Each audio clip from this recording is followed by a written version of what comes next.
এ দুনিয়ার মুসলমান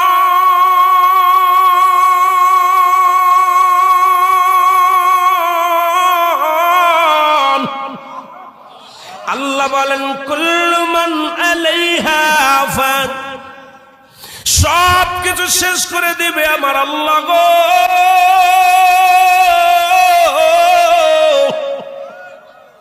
আমার আল্লাহ বলে এই জমিনটা আমি পুরায়া তামা বানা দিব।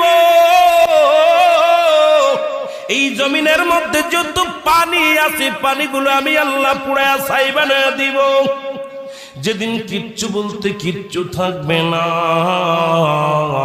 সেদিন থাকবে শুধু আমার আল্লাহ।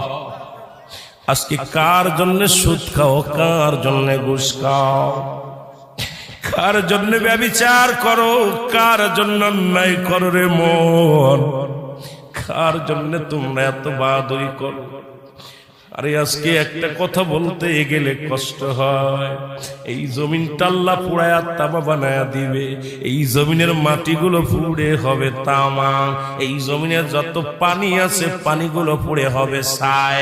এই দুনিয়ার মধ্যে কিচ্ছু যেদিন থাকবে না, ওই তুরস্কের কত বাহাদুর, কত টাকাওয়ালা মিনিটের মধ্যে 30 সেকেন্ডের ভূমিকম্পে পথের ফকির হয়ে গেছে, রাস্তার ভিখারি হয়ে গেছে। আজকে তুমি দুনিয়ার মধ্যে কতই না মস্তানি করলা, এই দুনিয়ার কিচ্ছু নিয়ে যেতে পারবা না। এ মুসলমান, 1 নাম্বার মানুষের মৃত্যু হলে 1 নাম্বার বিপদ হলো মানুষের মরণ, 2 নাম্বার বিপদ হলো কবর, 3 নাম্বার বিপদ হলো কিয়ামতের ময়দান। একবার কেন চিন্তা করো না রে মন, একবার 1 নাম্বার মরণ, 1 নাম্বার বিপদ হলো মানুষের মরণ। এই মরণের পেয়ালা পান করতে হবে, এর মধ্যে কোন সন্দেহ নাই। জোরে জোরে চিল্লায় বলা যাবে না, ঠিক কি না?